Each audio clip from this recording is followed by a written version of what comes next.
these protests seem to appear out of nowhere. The public has a right to know who is funding this.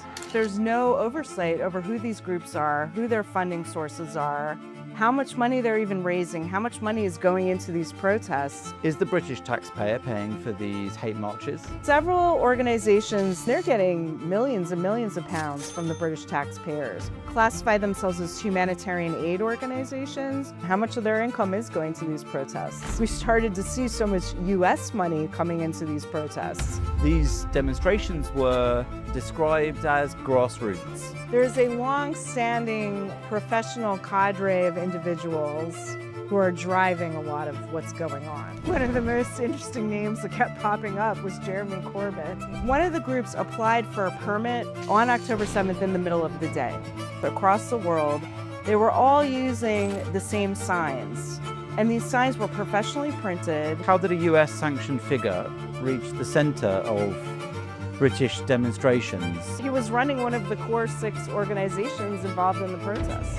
It's terrifying. I mean, I see what's happening all over the world. These protests have been destabilizing in British society. I'm Jonathan Sacerdoti. Wait, before the interview, if you want to see more of these, please like and subscribe. And if you really want to help, you can make a donation using the link in the show notes. Anne Herzberg, thanks for being here in London. Welcome. Great to be here. Thanks. So after October 7th, 2023, there was a massive protest movement, particularly here in London, but also spreading around the world, around the West, campuses, on the streets. It seemed like a massive upswell of public opinion against Israel. But you've done a study, a report with NGO Monitor that shows that it maybe wasn't as spontaneous as it looked. Tell me about that. So on October 7th, what really struck me was on that day, the rapidity and the intensity with which these protests seemed to appear out of nowhere. Not just in London, in New York, in Warsaw, in Paris, in Amsterdam. And so we at NGO Monitor really wanted to trace, how was it possible? The one thing I noticed on that day was at these protests across the world, they were all using the same signs. And these signs were professionally printed, and they had very unique imagery. And it was not something that would just, come about from a grassroots, marker on cardboard. These were obviously things that had been prepared in advance and were ready to be printed professionally. And that really sort of raised our hackles at NGO Monitor to try to see, what is going on here? Who are these organizations? Now, some of them were familiar to us. Our organization's been around for 25 years. So we were familiar with many of the names, but to really see how it was all coming together as a network really became apparent after October 7th, and sort of what the objectives that these demonstrations were pursuing, or the impact of these demonstrations. And we felt that was something that we needed to study. Some of the placards and the posters and the imagery, which became quite iconic, looked very, very similar across territories, across countries, across protests, and was ready in record time. Yeah. So you got really interesting graphic in the report of some of those. And I wanted to dig down really into the key findings. So 40 organizations were mapped in your report, and 11 were said to have links to extreme actors or organizations. 19 received UK government funding from gift aid, which is a way of giving charity that gets money back from the government. 13 operate outside formal UK regulatory structures. So unpack those a bit, explain what that means for people who aren't really familiar. And also, who are some of these organizations? What are the names that maybe people are familiar with? So first of all, what we did was we found the dates of all of the protests, pretty much all between October 7th and May 2026, and we identified 40 protests. And we were able to see that there were about 40 NGOs that were very active in these demonstrations, but there were 6 in particular that were pretty much organizing, coordinating all the logistics in about 85% of them. So these may be names that are familiar to people in the UK, such as Stop the War Coalition, Campaign for Nuclear Disarmament, the Palestine Solidarity Committee, but there was also a group called Friends of Al-Aqsa, the Muslim Association for Britain, and the Palestinian Britain Forum. And so these groups were the primary organizers of the protests. one thing that piqued my interest and really got us thinking about the need to do a comprehensive and systematic mapping of the protests was when I saw that Stop the War Coalition was involved in another protest that was coming up.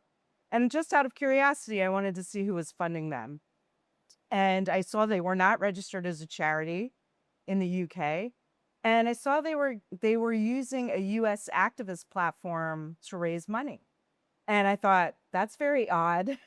Why is this protest group in the UK going to American, it was basically an activist platform that coordinates progressive groups So they across have the like a globe. US branch? No. And so that's also what was really interesting. Like why why couldn't they use PayPal or something in the UK? Why were they going to this coordinating network in the US? So that kind of sparked interest in really digging into these organizations more closely. And what we found was the vast majority are not registered as charities. Most are either companies or nothing, which means that there's no oversight over who these groups are, who their funding sources are, how much money they're even raising, how much money is going into these protests. And in a lot of the cases, we were only able to find any money going into these groups because in the US, the reporting requirements were a bit better. And so from the US, we sort of did a reverse engineering on the funding. And so that's how we were able to trace some of the money, but we really have no idea the full extent of the money that's going into these groups. And I'll say out of the 6 groups, only one is a registered charity, and that one is a hybrid entity. So it's both a charity and a company, but the rest are either companies or nothing. And is NGO Monitor registered in any way? We are a registered NGO in Israel. Anyone can go online and look at our accounts, look at our donors. They can get information about us from the registrar of NGOs in Israel. And so that's really what distinguishes what we're seeing here, where these organizations, many of them have no registration or they're registered as companies. And so we just do not know where their money is coming from, what their budgets are, who's giving them the money, what they're spending their money on. And just to explain to those who don't know these things, when you have that hybrid entity, it's because as a registered charity in the UK, there are a lot of regulations and restrictions on what you can and can't do with the money. For example, political campaigning is out of bounds. Yes. And so often they will split into 2 bodies, one which is a limited company and can do whatever it likes basically within the law. But then they can raise charitable funds in a tax efficient way, which can only be ring fenced for more charitably appropriate Correct. uses. Correct. And this is, again, not uncommon. I think lots of charities on all sorts of causes do that. I know plenty of Jewish charities that do the same. And they have to really keep records to keep let's say the Fleischich and the Milchich, to use Jewish phrasing, to keep the 2 sides separate. So in and of itself, nothing inherently wrong with that. And I wonder if I can ask as well, special interest groups often produce coalitions naturally. You'll often find that lots of campaign groups regularly work together. So what convinced you that in this case, there was something strange about these 6 groups which kept working together if they had shared ground? Yeah, so I think it was a few things. I think it was when you looked at the demonstrations themselves, one of the groups applied for a permit on October 7th in the middle of the day. So this was while Hamas was on the ground raping, beheading people, burning people alive. That was the Palestine Solidarity Campaign, right? Yes. I think like midday or so, they applied to Yes. the police on the 7th of October, Yes. 2023, to hold their first protest. Yes. And that was, just sorry to interrupt, but I think it's really Yeah. important No, for it people is important. that don't Yeah. know it. So what had happened, for those who've forgotten, is the Palestinians burst over the border from Gaza into Israel, and it was a massive militarized terrorist campaign to kill, burn down homes, rape people, and kidnap people, and worse still. And while that was going on, it took hours or days for that to fully map out. Some of those terrorists and infiltrators were in Israel for days hiding. Yes. While that was still happening, before any military response Correct. inside Gaza, barely any military response inside Israel, because it took a long time to mobilize, they had applied to the police, as is necessary, to hold a public protest on that day. Correct. And I think it's also important for people to know, because they probably don't. 6,000 Palestinians invaded Israel that day. Several thousand Hamas, also other terrorist organizations, Palestinian Islamic Jihad, Popular Front for the Liberation of Palestine, and unfortunately, many civilians crossed the border at over 30 points. So this was a mass invasion. This was not, a few people with guns. They had a plan. I actually visited one of the kibbutzim that they invaded. This kibbutz happened to have about 400 residents, and they said 350 Hamas people entered their kibbutz. And they planned it. Hamas knew how many people were on each kibbutz. They planned, they went in. In the years leading up to October 7th, Israel had relaxed its requirements, and so thousands of Palestinians from Gaza would work on the Gaza periphery, on the Gaza envelope in Israel, leading up to October 7th. And many of them were mapping out the layouts. They knew where the heads of all the security committees lived. They often knew where the weapons were. Yes. They knew every home that had a dog. Yep. That's what she told me when I went to this kibbutz. Yeah. She said they first went to the homes with dogs. I had the same experience yeah. when I visited the kibbutzim shortly after and met the people. Yeah. In fact, I met a woman whose husband was working daily with 40 Gazans in the agriculture of the kibbutz. They had permits and came in and earned something like 5 times more than they would have done in the Gaza Strip for their families. So these were the communities that were actually living coexistence. Correct. With Yeah. with perhaps the most controversial of the Palestinians for Israel to coexist with, and we're really pursuing that. And that is a detour in our conversation, but it's super important because Yeah. that's the moment at which the Palestine Solidarity Campaign chose to apply for this license to have this protest. And then to go back onto the protests, I suppose what we're saying from that is they are an organized body that know how to organize frequent protests. Yeah. And I had the unfortunate experience in February 24 to be in downtown London and walking through one of those protests.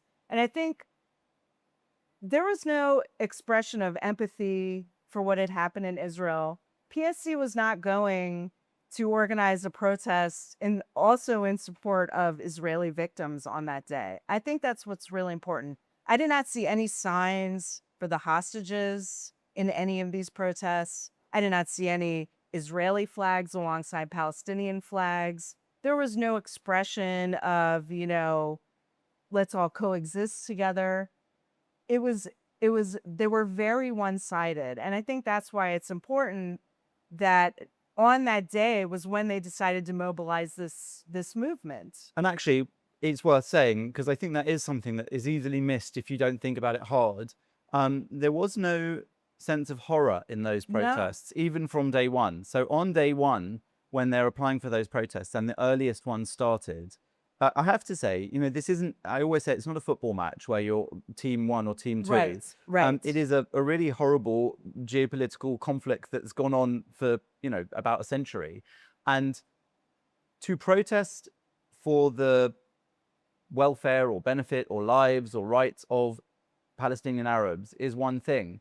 But on a day when thousands of them have carried out that sort of horrific barbarity, it is weird, actually, not to have anything to say, in shock at that. The same way that I think people that are often making Israel's case are called on to be horrified by individual or specific abuses carried out by Israeli soldiers, or, where those occur, it is almost always the case that people say, "Are you disgusted by it?" And most of those advocates, for want of a better word, say yes, it's horrific.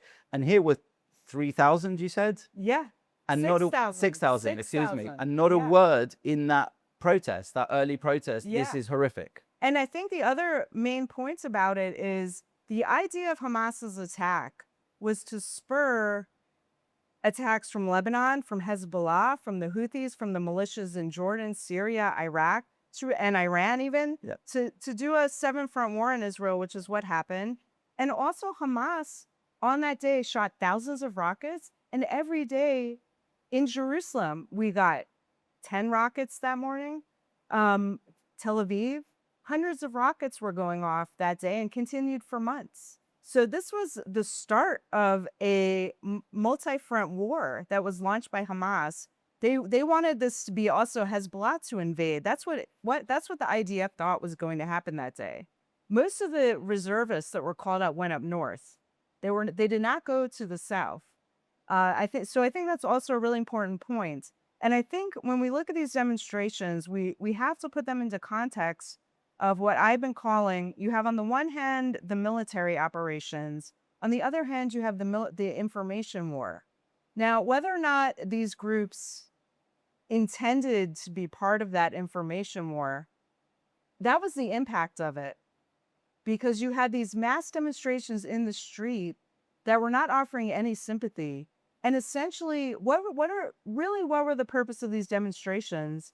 They wanted to prevent Israel from launching a counter to what had happened that day.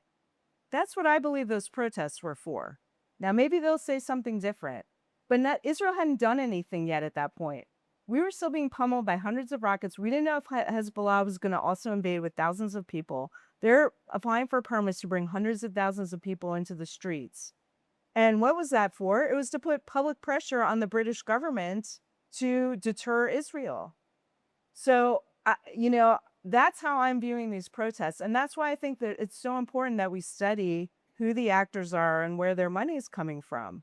Because this is much broader than simply people coming out in the street offering sympathy for Palestinians, in my opinion. The report's extent is much more than just these 6 groups, though. Yes. And one of the things that's interesting about it is it talks a lot about how these campaign groups and this protest movement was very largely aimed at younger people. Yes. Whether it specifically names Amnesty International in the UK, running training days for younger activists, covering protest rights, media engagement and campaign strategy. Also mentions Friends of Al-Aqsa, mobilizing young people to get active for Palestine. And then we did see the younger generation who had a limited understanding of this very long-standing conflict, getting very active and motivated using these very slogans that they were getting from those training organizations and groups. So one of the names in your report that jumped out at me and has almost nothing to do with those 6 groups is Amnesty UK. It's a mainstream, globally trusted human rights organization. And I wonder if you found that surprising, and what exactly did you find about Amnesty? Well, we found that Amnesty has been involved in many of the protests. And again, I saw that myself when I went, when I happened to have to walk through one of these protests. I saw Amnesty signs. I was involved tangentially in the lawsuit to block the F-35 to Israel that was filed here almost immediately after October 7th, the export license case. Amnesty was an intervener in that case, Amnesty UK. And when I went to the court to attend the hearing, their protesters were there with their signs. It did not surprise me because Amnesty has really been a key player in terms of spearheading the apartheid claims against Israel 5 years ago, and then doing the genocide claim.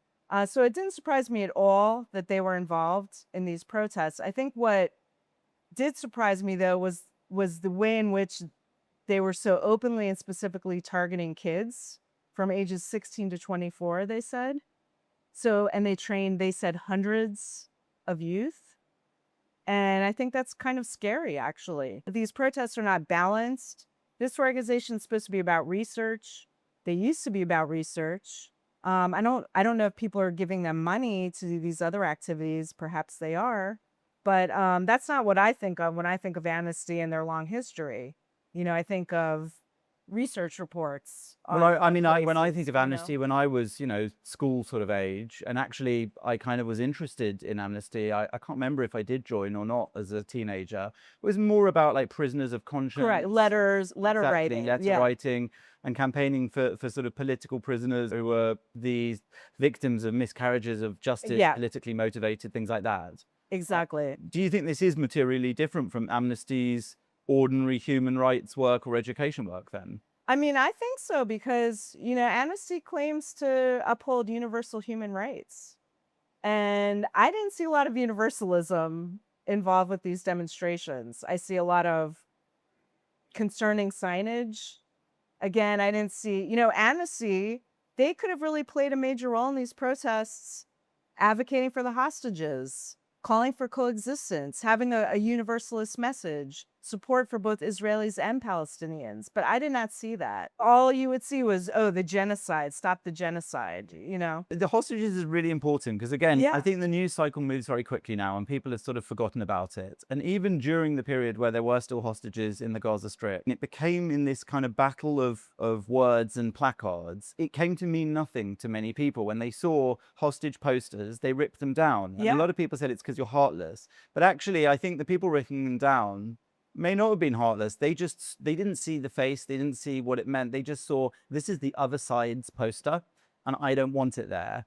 And I think it's worth reiterating what the hostages were, because whatever one's opinions of Israel and the Palestinians, I would have assumed that nobody would be in favor of the wholesale kidnap of hundreds of civilians and their imprisonment, their torture, their starvation, and their ultimate death for many of them, and rape, for literally no reason other than torture of the individual and psychological torture of their families and their nation. Those are things which, on a mass organized scale, I shouldn't have thought anyone, especially Amnesty, would have any trouble opposing, right? Yeah, exactly. I mean, they did virtually nothing for the hostages. I mean, the hostage taking is a, international crime. It's a mass violation of international law. All the attendant violations along with it, torture, rape. I mean, it doesn't end. There were children, 3-year-old children, elderly women, hostage, Holocaust survivors. 251 people were taken hostage. Amnesty put out maybe a short statement or two. They never did a comprehensive report on the hostages. And the really most, I would say, I mean, there's no other word for it, but disgusting, is they put out this genocide report at the end of 2024.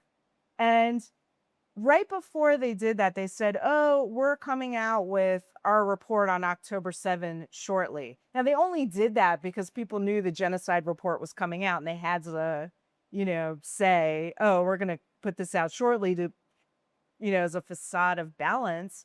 But that report didn't come out till a year later. And when that report did come out, it was, people admitted it was withheld for political reasons. They could have put that report out on October 8th, but they waited, for political reasons. And so I think that's the other thing, that these are not, again, these are not people advocating for universal human rights or in a balanced way.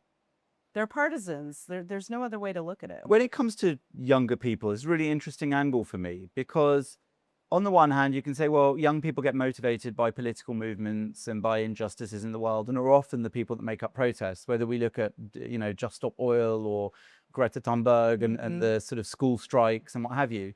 But I would also, and Black Lives Matter, all of these social movements. But I would say that actually it's almost calculated as well as what you seem to be saying, which is these protest groups, whether to do with Israel or other issues, have learned that you can mobilize children or young adults very easily, very passionately. Yeah, because they don't know anything at that age, so they're very impressionable.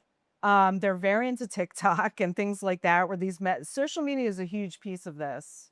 Social media was used to mobilize the protests. Especially after, I would say as well, an era when the particular young people we're talking about had just been through a unique period of isolation at home. Exactly. Where they had been encouraged to take all their schooling from online devices, COVID, of course. Yeah. And then the same online devices were now being used to pump them activist material. Yeah, absolutely. And also, when you look at the demonstrations, they did not end in the streets. Campuses were targeted as centers for these protests. And I think another thing that became very apparent to me in the aftermath of October 7th was, on the one, and it was tying into what I was talking about in terms of the military operations and the information war. On the one hand, you have hostile actors. You have states like Iran, Russia, China, groups like the Muslim Brotherhood. And then you have the general public. And what we saw after October 7th is a lot of the narratives that the before were confined to these more extremist circles got into the mainstream of the public. And the vector with which that happened, I believe, is through a lot of these organizations. I want to dig a little bit deeper on this as well. It's not Yeah. necessarily in the report, but it occurs to me that the use of children and young people, teenagers especially, is something which actually hasn't even necessarily just happened on the NGO, Western NGO side.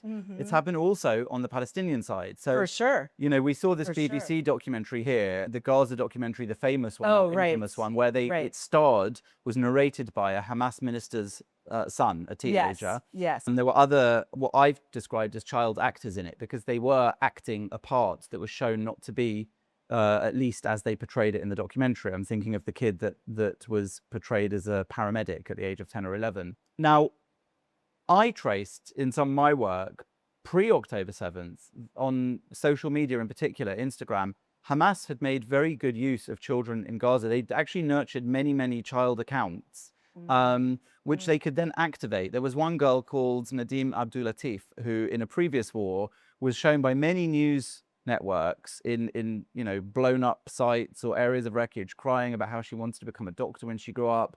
And it was totally engineered, and yet everyone swallowed it. Do you think it's a joint up effort that the Palestinians in Gaza are doing this, that the pro-Palestinian NGOs, the 6 you've monitored and others, are doing this in the West? Is this basically a form of manipulation of young people and child abuse for this cause? Certainly, the terrorist organizations, Iran, the proxy armies, absolutely exploit children. The UN, unfortunately, we look at UNRWA.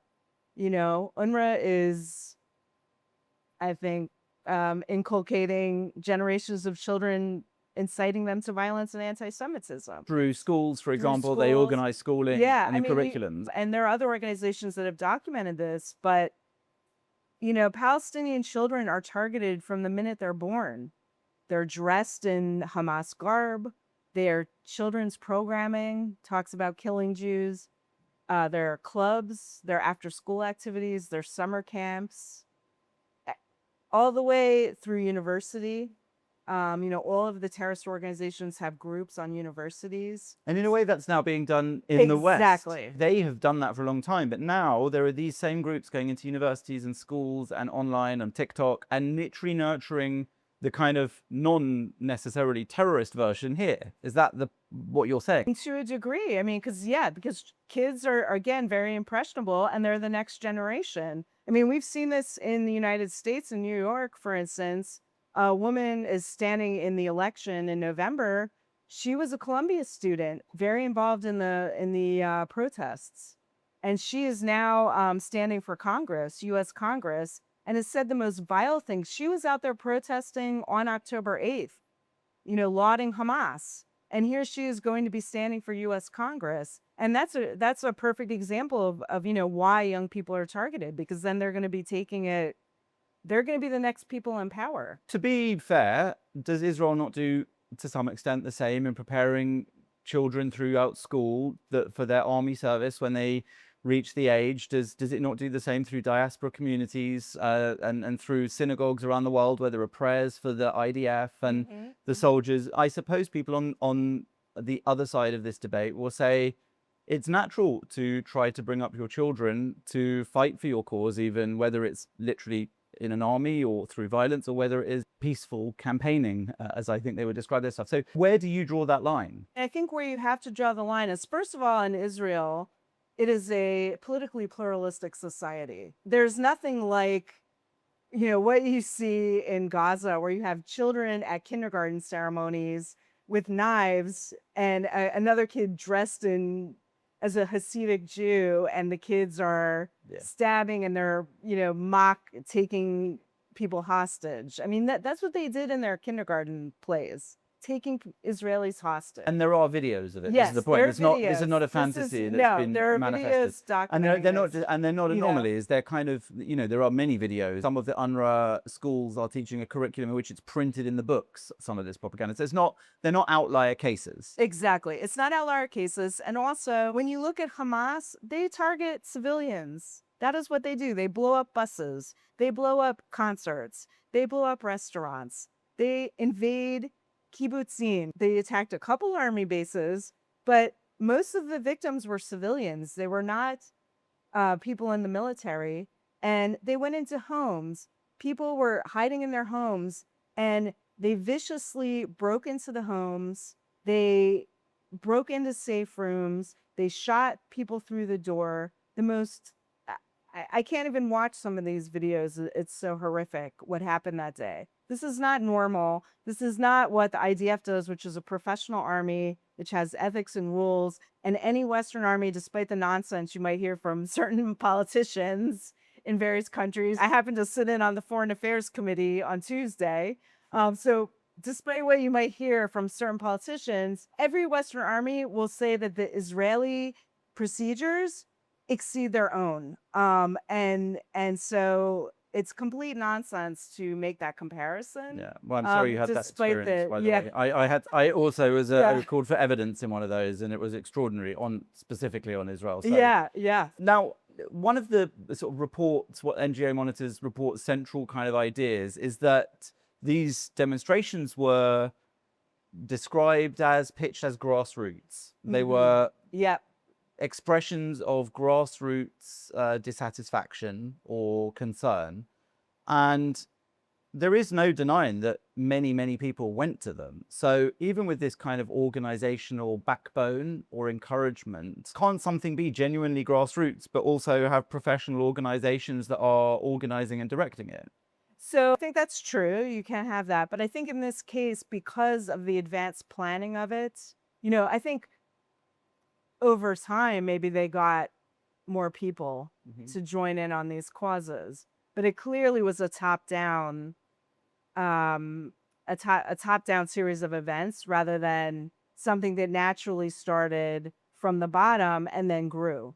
So I think that's a major difference than what we might see in other cases. But I mean, many political movements, trade unions, environmental groups also rely on these sorts of electoral campaigns even.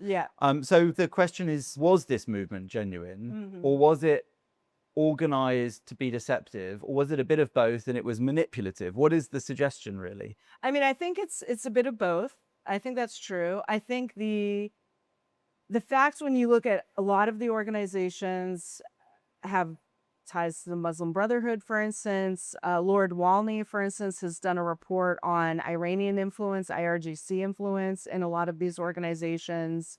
The Times did a story of how Iranian agents were paying people to come out and demonstrate. So it definitely was a bit of both. But I do think also people were manipulated by a lot of the messaging that was coming out from the organizations, which was getting them really riled up, particularly in certain communities, to go out and attend these protests. You just mentioned the Muslim Brotherhood there, which is obviously of massive interest. And it's a known problem among those of us who do cover this sort of topic regularly. But I think a lot of people don't realize it.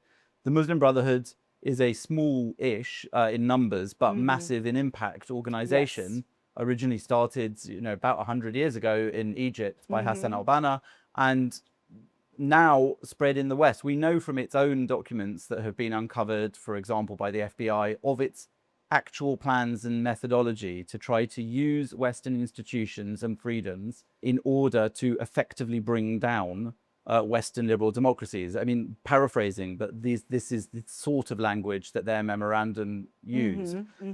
Reading the report, I found myself asking where coordination ends between, say, like-minded groups and central command starts. Did you find evidence that there was kind of coordinated command structure involved in these protests? Because they were formidable, and it seems that there was a massive machine behind it. Yeah, I mean, that's the other thing. When you're talking about the scale of these demonstrations, this isn't something that can just people showing up on a street corner. So you have to have someone applying for the permits. You have to get people to organize the AV equipment. You have to get buses to bring people to the protest. When I went through that protest, I saw hundreds of buses lined up along the Thames, so that coming from all over the country to attend these events. They need to have lawyers for if people get arrested. So there's a whole apparatus behind it, and there are these 6 core organizations that are behind the logistics of it, and they openly admit that they're working together and coordinating it. Right, they put their logos on it. Most of them, Exactly, right? Okay. exactly. And if you look on their website and they talk about the demonstrations, they say we work with these 6 organizations to put the protests together. Perhaps then we should follow the money, and that's something that the report does, because that all sounds very expensive, and it is expensive. Right. Anyone that's organized even a small protest knows that it does take organization and cash. Absolutely. So what did you find in terms of fundraising, in terms of gift aid? Can you explain a bit about the financial side of this? So this is where it's important, where it comes in how these organizations are registered, because if you're a charity, you have to make certain disclosures. Unfortunately, it is hard, even if you are a charity, to find out where your money is coming from, but you have to say your account. So presumably, if they're reporting honestly, you can at least see how much money is coming into the organization, even if you can't always tell where it's coming from. But there was a scale in our research, because we would find, as we went from charity to company, where again you have to declare your income, your accounts are online, but again we don't know if those are comprehensive, if those are totally accurate, all the way to a group where you have no registration, so you have no idea where the money is coming from. So we had, again, to reverse engineer a lot of the funding. And this really happened because we started to see so much US money coming into these protests. So we started looking around at a lot of the foundations and groups we're familiar with in the United States, and we saw a lot of them were giving money to the organizations that are central in the protests. So we saw that. What kind of US? So there's something called Action Network, which is a progressive organization, but they're sort of serving as a platform with which progressive, I would say beyond progressive. I don't like to use the term progressive so much, but I would say radical left. What they describe as progressive, basically. Yeah, right. Radical left organizations globally. So they have some groups in Poland, Canada. But the point being that it's kind of generalized radical left or so-called progressive causes, of which Israel and the Palestinians is but one. Correct. Okay. So Stop the War Coalition uses this group. About several other, the Palestine Action, I believe, was using Action Network. And they help them fundraise. They help them with petitions, with all of these online tools to be able to basically leverage their advocacy. And it's kind of a new network. It's been around maybe since COVID. So it's something quite new, and it's global. I think it's something people need to pay attention to, because it really boosts the ability of these organizations to mobilize for whatever the cause is. Certainly for this group on the left, I haven't seen similar type platforms for the right. They may be out there, but certainly on the left, there are many of these types of platforms going on. Is the British taxpayer paying for these hate marches? So yes. So that's another area. Now this is, I would put potentially in a different category. There were several organizations that would classify themselves as humanitarian aid organizations that were also active in these demonstrations. And they're getting millions and millions of pounds from the British taxpayers. Now, we don't know how much of it is being used for the protests. Now, I think that's also very interesting. I think they should have to disclose that. How are they getting that money? So they get the money from the FCDO, primarily, some from gift aid, but primarily from the FCDO. Is the Foreign Commonwealth Development Office, formerly known as the Foreign Office. So they're giving grants to these organizations as humanitarian organizations. Most taxpayers probably assume that that money is going to help with aid for people in Gaza or something. Correct. Yeah, for tents or food. And it's basic needs. Your suggestion that because of their involvement in the protests, it's a fair assumption that some of that money might well be going, money is fungible, it might well be going into these protests, as well as giving food to a hungry Gazan. I think they should have to disclose that. How much of their income is going to these protests? I also think it raises a really interesting and important question about the blurring of the lines between humanitarian work and political activism, because under the humanitarian principles, you are not supposed to act politically. It's supposed to be neutral. And again, also, they're getting money from the government to carry out humanitarian activities, not act in highly political, highly one-sided protests in their own country. I suppose they would You know, say that, part of the job of getting humanitarian aid to people in Gaza is doing whatever they can to make the climate such that they can bring in that aid. But the point I suppose you're making is that a purely humanitarian organization is set up absolutely to actually ignore even those circumstantial things, a bit like the Red Cross is meant to be. right. And again, with the hostages, they sort of held up their hands and said, nothing much we can do. And simply their maximum impact was providing a sort of taxi service when Hamas released hostages in these blackmail deals. But the principle, I suppose you're saying then, is that no, you may hate the circumstances, but your job as a humanitarian aid organization is still not to say that. It's just to do whatever you can to provide the aid in those circumstances. That's what I think. I mean, I think that's what the humanitarian principles call for. And I also think it's very interesting. Some of them I've seen in Europe have to in Europe. There's a register for lobbyists, and I won't name them, but one of the organizations has 8 full-time paid lobbyists in the EU. And again, I find that quite odd. If you're getting most of your budget from taxpayers, you are then hiring significant numbers of people to use some of that money to lobby those governments for more taxpayer money. I think that's a very interesting a phenomenon that maybe deserves more attention. Abuse of taxpayer funding, in my opinion, potentially. To be clear, though, you're not necessarily, or in fact at all, alleging that these organizations have done anything wrong or illegal. You didn't find that in the report. What you're saying is actually that they did what they're able and allowed to do under the current laws. So your criticism is really not for them, but for the UK government and authorities for allowing these kind of non-transparent, what you would maybe describe as abuses of public trust, of public funds, of funding of charities, of charity rules and laws. So this is criticism of the British government? Yeah, I think so, because there's no doubt these protests have been destabilizing in British society. Hundreds of thousands of people on the street every week, blocking central London, making it impossible to get places, intimidating people, and also transmitting very damaging messaging narratives into the public discourse. We've seen the impact of that.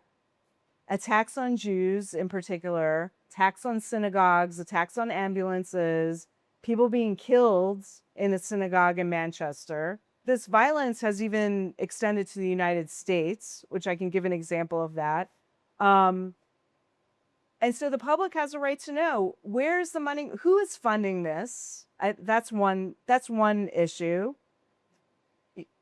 Is the money, we don't even know how much state money could be, hostile state money could be coming in, Muslim Brotherhood money, we just don't know. And then also the impact it's having on society, the public has a right to know, because of all the ancillary effects of the demonstrations. And that's why it's important. It's not to say people don't have the right to protest, but when you see these types of protests going on for such a long time and the impact it has had, this is a matter of concern. It should be a matter of concern. And can you trace any £1 involved in all of this from either, say, British public money, taxpayers' money, or foreign funding through to, say, a placard?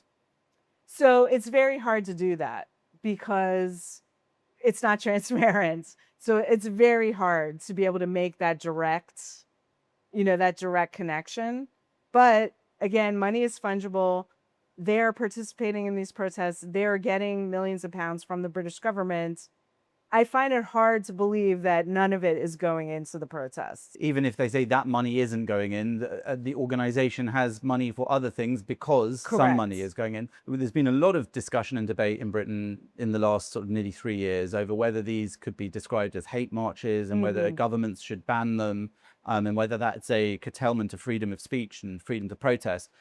Perhaps what you're suggesting is don't ban them, just try and tighten up the means by which they can become so massive and manipulative, potentially, even if they haven't. You're sort of pointing to a pattern whereby they probably or might have done, and you're showing how that could work. And has the government, have any of the authorities come back and said, no, actually, you're wrong, here are the receipts? Yeah, so and I think I also just want to make the point, in the United States, there's the First Amendment. So you have a much freer ability to say hateful messages, terrible messages. In the UK, though, you do have laws against a lot of this type of thing. And unfortunately, what we've seen at a lot of these marches are messages calling for the elimination of Israel. Again, I from what I saw and what I've seen in terms of our research and the signage and the messaging, I do not see positive, hopeful messaging coming from these protests. It's, you know, very hateful messages towards Israel, elimination of Israel, support for Hamas and other terrorist organizations. I thought it was quite interesting when the Iran conflict started in February. Then they morphed into being pro-Iran marches. They have very anti-Western character. And so I think that that's also what's distinguishing them, because, or for instance, a few weeks ago when we had the protest by the synagogue that was having the real estate event, they had photos of Khomeini.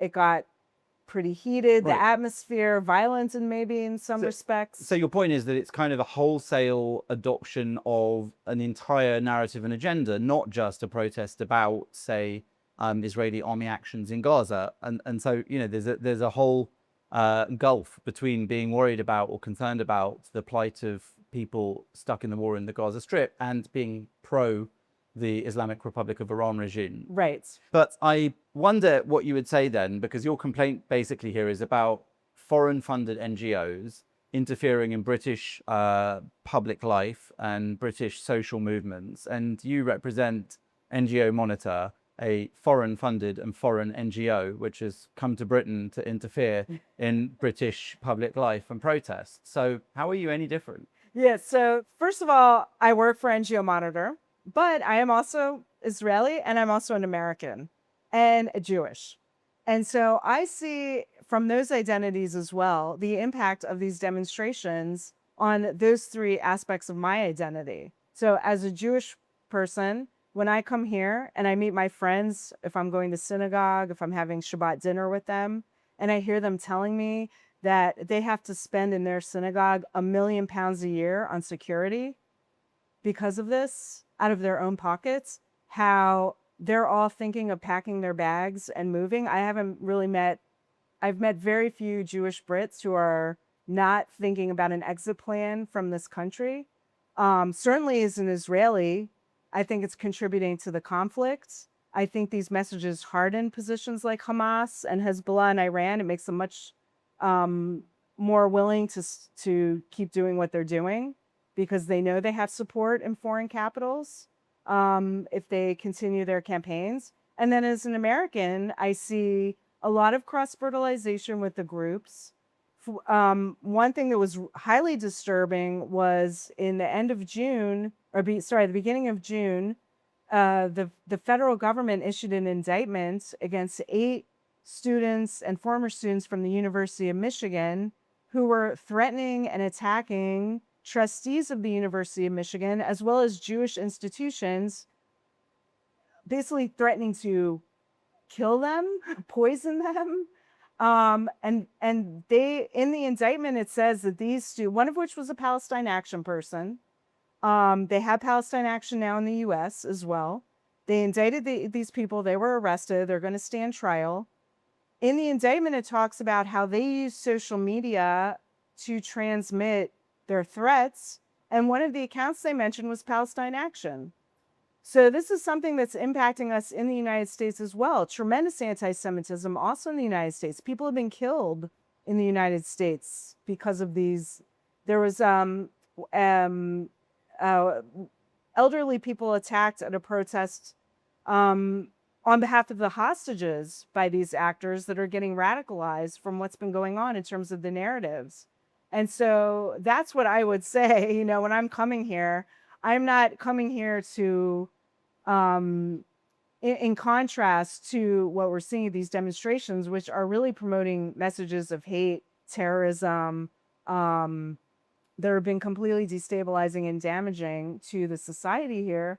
I'm coming to say, this is horrible what it's doing to your country, but it's also impacting us in our countries. Though I presume, Qatar and other Arab states and Arab organizations and Muslim groups will say exactly the same thing, won't they? They'll say this affects us as Muslims and Arabs around the world. So we have every right also to, come and intrude in British.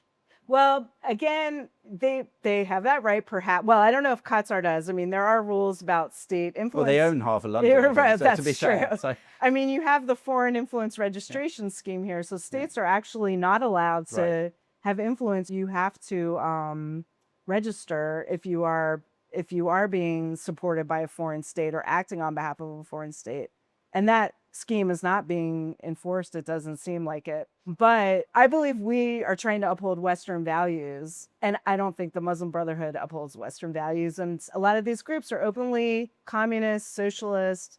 And I think that's also the difference. I think, to me, I love Britain. I love London. London's my favorite city in the world. I love British history. It's something I've loved for decades. And when I think of Britain, that's what I think of. I think of, the cradle of modern Western society, and to see that being narratives countering that, it's upsetting. I want to ask, how did a US sanctioned figure reach the center of British demonstrations?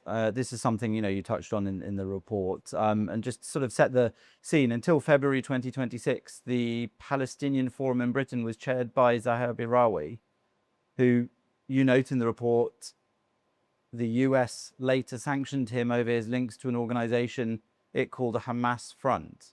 So how did someone like that become a central figure in organizing demonstrations here on Britain's streets? Well, I think this is also why we wrote the report, and we're really issuing a call to the government, because so you have this guy who's here for many years. Israel sanctioned him, raised concerns about him going back to 2013.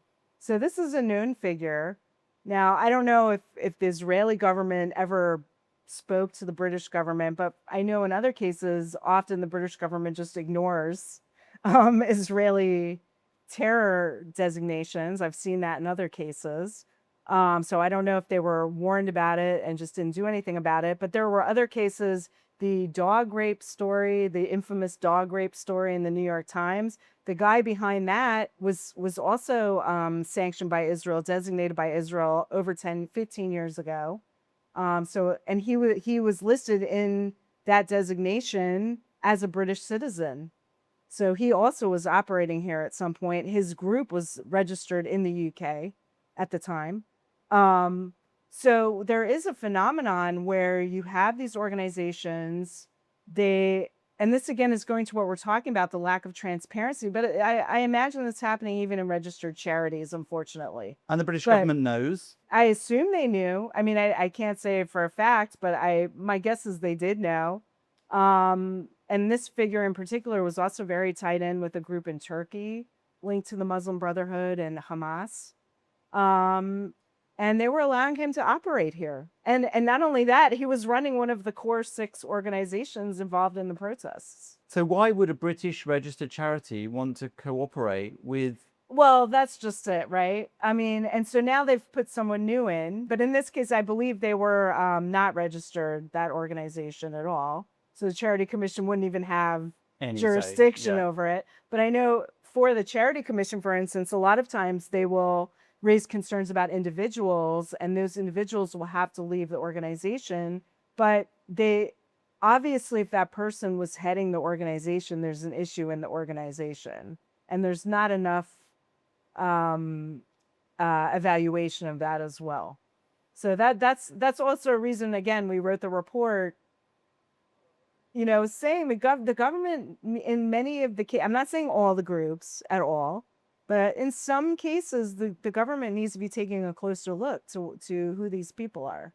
And also you have to then think about their partners. Do they know who they're dealing with? That's the other thing. Are they aware of these connections? And that's also disturbing. Can you talk a bit about personnel overlap? So you mentioned this in the report. There are these 6 organizations you focused on predominantly, but even within those, there's quite a lot of repetition. Right. So really one of the most interesting names that kept popping up was Jeremy Corbyn. Surprise, surprise. Surprise, surprise. So he's affiliated with at least 3 organizations that we mapped. And also he's running a group called the People's Forum UK, which we couldn't find a lot of information about.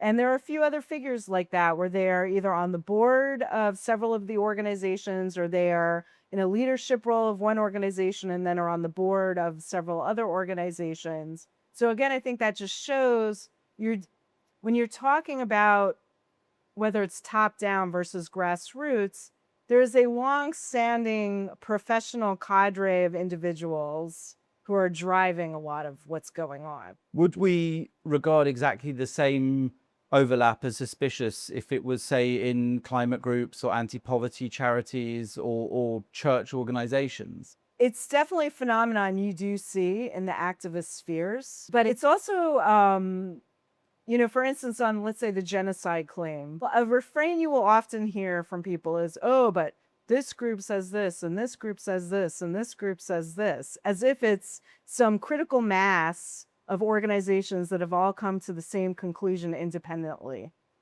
And that's simply not the case. They're all a lot of times working together.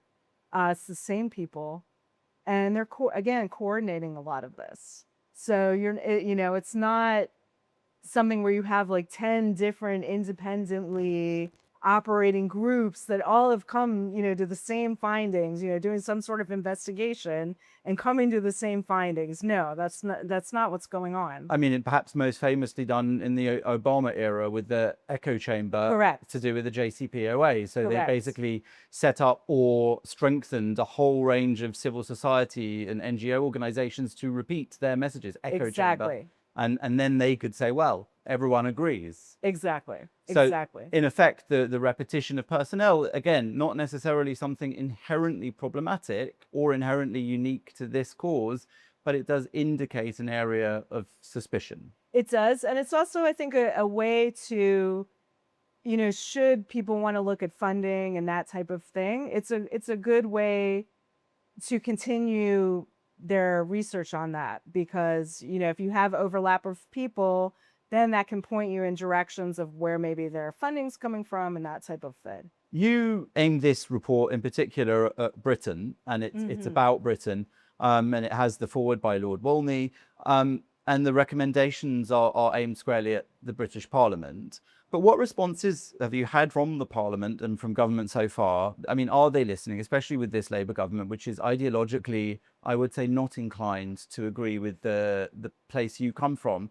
And also, I wonder if when we move on from that, if we can look at how other countries are maybe dealing with it. I know you and I chatted about something that they do in Germany with the BFV, which seems to be a body that kind of sits between terrorism and other threats to democracy and civil life, often taking place, as you've described in this report, within the bounds of the rules, but somehow seen as problematic, encouraging extremism, undermining democracy, and those sorts of things. So, has the government here taken as responsible an attitude as that? Well, one thing that was interesting is we were able to present the report in the House of Lords a couple days ago. Lord Walney chaired the event. And what was great to see was there was the current counterterror independent reviewer of counterterror legislation was there, as well as the former, and as well as someone who was formerly head of counterterrorism in the police. And I was so pleased to see them there because I wanted to hear their thoughts on the reports, but also to hear their comments about how they approach this problem and what they think about it.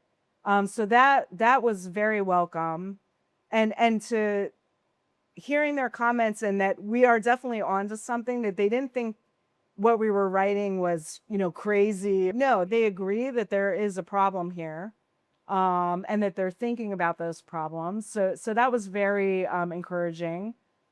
With the current government, I don't know. We're sharing our report with everyone that we can. So hopefully they'll want to meet with us to discuss. We're happy to meet with anybody. We think it's important we speak with everyone across the political spectrum. So that's really important to us. So we'd be happy to meet with anyone from Labor, Lib Dems, any of those folks. Good luck. And the United States has really taken a proactive look at this, particularly in U.S. Congress, also the administration, the Biden administration as well, but also the Trump administration, and in Congress, U.S. Congress. They have launched investigations into these demonstrations to determine the funding, because some of the groups, one of which we have seen active here as well, is getting money from a foundation that's been linked to the Chinese government. So there's an investigation on that. There are other investigations pending, particularly how they've been impacting the education sector. There are a lot of lawsuits being brought against some of these organizations. There are investigations being brought by states' attorney general to discover, who are these groups, who are funding them, requiring them to provide their financial information. So that's something that has been happening in the U.S. the past couple of years that I haven't seen a lot of in this country. I suppose the sensitive thing here is that, Palestine Action was famously listed as a terrorist organization here, and there was a lot of controversy about that. Yes. Some argued, and I tended to agree with them, that, they were actively using violence and intimidation, it seemed, in their actions. And so I could understand where that came from, that categorization, though it didn't look like the kind of terrorism that we see blowing up buses or tubes or pizza restaurants or whatever, or Ariana Grande concert. And yet there are basically many organizations which are definitely not using, overtly at least, violence and intimidation. Some have argued that the protests did cross a line with intimidation, especially towards Jews and just generally those who weren't interested in them in this country. But I suppose the reason I brought up this German example is that reading the report, it made it very clear to me that there is a problem, whether it's Muslim Brotherhood funding of some organizations, not necessarily these ones, whether it's other opaque funding methods, whether it's joint leadership of multiple groups or sort of nefarious hidden agendas. There seems to be in the UK a lack of a body which can investigate if it's not terrorism. We have Prevent and we have MI5, and then there seems to be a lot that falls in between the two. And the police do what the police do, but somewhere in between, it seems like we're missing a lot, and that's what you're highlighting in this report and others that you do. So do you think the German approach, which comes, as I understand it, as a inheritance from Nazism. Right. Nazism came about because it harnessed society and democratic practice in order to completely undermine democracy. And the threat here is exactly the same. That the Muslim Brotherhood, for example, is known to be using Western freedoms and systems, including charities and whatever, to undermine Western values and democracy. Do you think the UK should set up a similar body to Germany's, which is there to really protect? It's the Federal Office for the Protection of the Constitution, to set up a defense of democracy against extremism, even when it's not terrorism. I mean, I think it's definitely something to look at. Certainly the Charity Commission, for instance, at the beginning of this year, issued guidance on extremism. Now, again, they have the guidelines there that I think a lot of the activity we're talking about could fall under those definitions. So I think a lot of the time it's more of a question of enforcement than, because you were talking about the tools that are in place. I think it's more about political will and the uneven enforcement of what we're seeing. So last year, Glastonbury, when you had the singer going the chant, death to the IDF at Glastonbury, Yeah. and he ended up not getting prosecuted, or they waited till the last minute. He's taking legal action against the BBC now, actually. So that's the kind of thing where, are you going to get an immediate strong response from the government over things like that? Or are they just going to let it slide? And I think that, so again, I think that's really where it's coming down, is that even if you're not taking necessarily legal action or enforcement action, public statements can go a long way. And I think for too long, a lot of the politicians here have just not reacted strongly enough. And even just making those moral statements, I think, can end up, serving as a bulwark against these types of things. Because we even heard, from Green Party politicians when there was, when I forget the specific attack, I think it was the ambulances or attack in Golders Green, that, they were claiming it wasn't anti-Semitism. So things like that, where the government really needs to act much more responsibly about it. We agree that transparency is important. Yeah. And the lack of kind of foreign interference from ideological players is important, and from foreign money. Who paid for this NGO Monitor report? So we have, our organization gets donations, primarily from Jewish groups. You can go on our website. We have a list of our donors, and then people can see. But almost, I believe, I haven't checked like recently, but I would say the vast majority, if not all, are from Jewish foundations or individuals who are concerned about the impact of all of these campaigns on the Jewish community in particular. Yeah. Given what you've uncovered and what many of us sort of felt, and some of this confirms it or makes us ask even more questions, realistically speaking, what do you think could happen, and what do you think will happen? And I suppose the $1 million question, will any of it make it get better? A lot of it depends who's in power, and what constituencies they need to support them. So I think that, unfortunately, will be driving a lot of what is happening, because we see this in Australia and Canada as well. The governments right now in power have been pretty weak in their responses. So unfortunately, I don't think there is going to be a lot of action taken, at least at the moment. I think the other unfortunate thing is it is going to take, God forbid, but an even worse act of violence.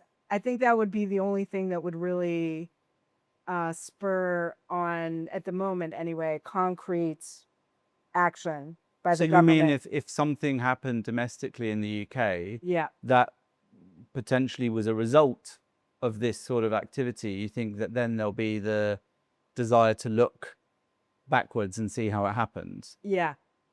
It's unfortunate, but And you I think it's think that that's bad? what- Do you think what we're looking at in this report, what you've examined, you think that's where it's leading?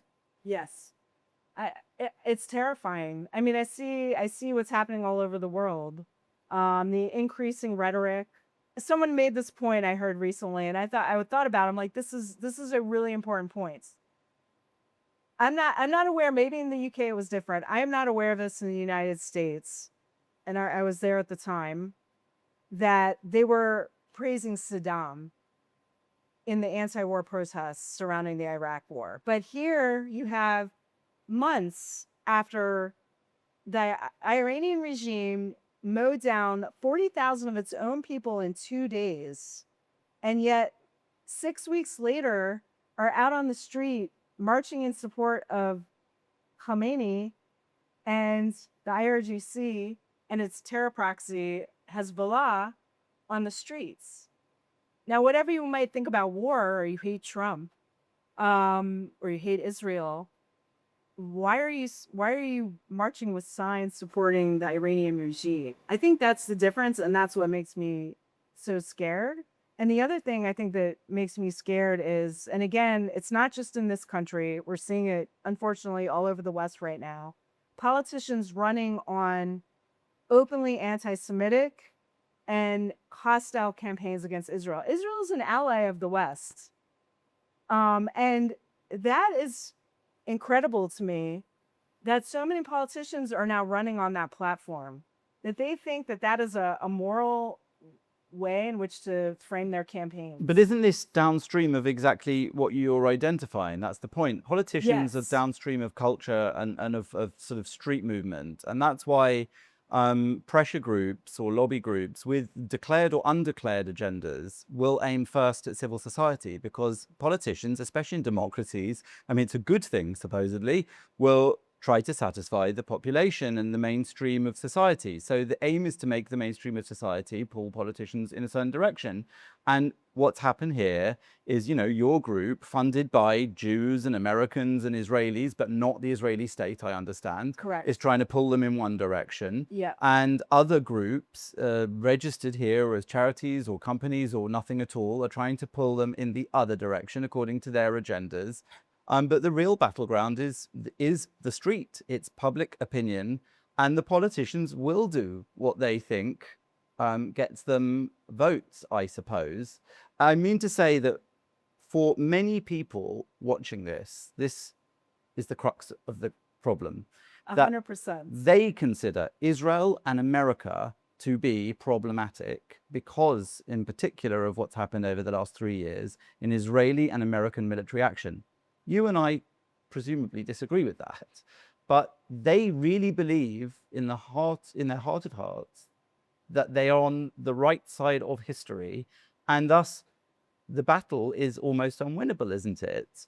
Well, let's say two things. One, it's shocking to me, the hatred of Israel. I mean, I understand the difficulties with the Palestinian problem, but when you look at Israeli society, pluralistic, welcoming to LGBT, women, full equality for its citizens in the country.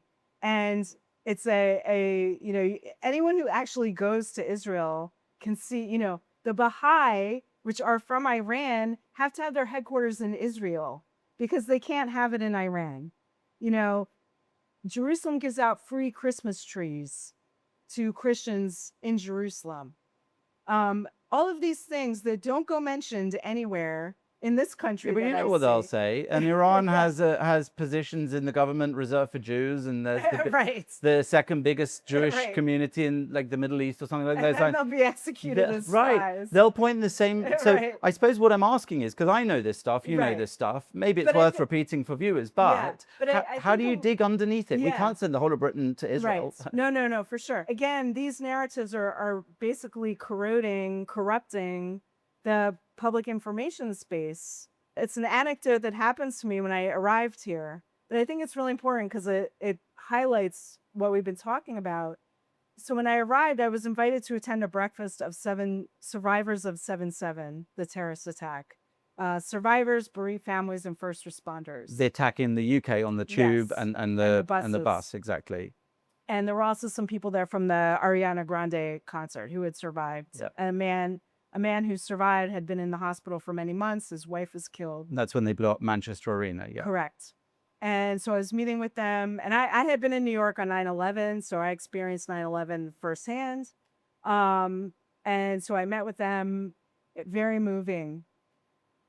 I did not hear a thing on the radio about marking the day of 7/7. I then, later that day, was in the Foreign Affairs Committee listening to the debate. It was not remarked on at all. And I can't imagine, certainly in the US, being any type of governmental event where on 9/11, where that would not have been mentioned. And I think that shows how far these narratives have been now mainstreamed, even to the highest levels of government. And that's why we're sounding the alarm bells about this. So again, one can hate on Israel, but the point is, I think, looking at society here and what has happened because of that. Because that I think is shameful. That's shameful to me. If I was a Brit, I would be very upset by that. I was upset by that as an American. I remember watching 7/7 on the TV when it was happening. And again, as someone who lived through 9/11, again, okay, they don't like Jews, they don't like Israel. So October 7th, okay, we're gonna erase that awful day. But 7/7, those were British citizens killed. So that to me is where we're headed. We're erasing 7/7. We've minimized violence against communities here.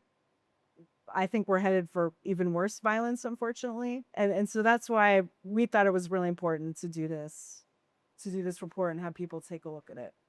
Well, it is an important piece of work, and I think it's one that regular citizens ought to read, as well as policy makers and politicians as well. So thank you for doing it. I think it asks probably more questions than it answers, but that's Right. the point in it, because it's Yes. using mostly open source information, if not exclusively, to really just Totally, point yeah. to a series of problems. And that is what you guys are doing at NGO Monitor, from a declared position as well. So I think that is a valid pushback that you give. And I thank you very much for the work that you're doing and for coming to the UK to help us in this battle, which I think is a really important one. So thanks very much. And thanks for talking with me today. Thanks so much for having me on.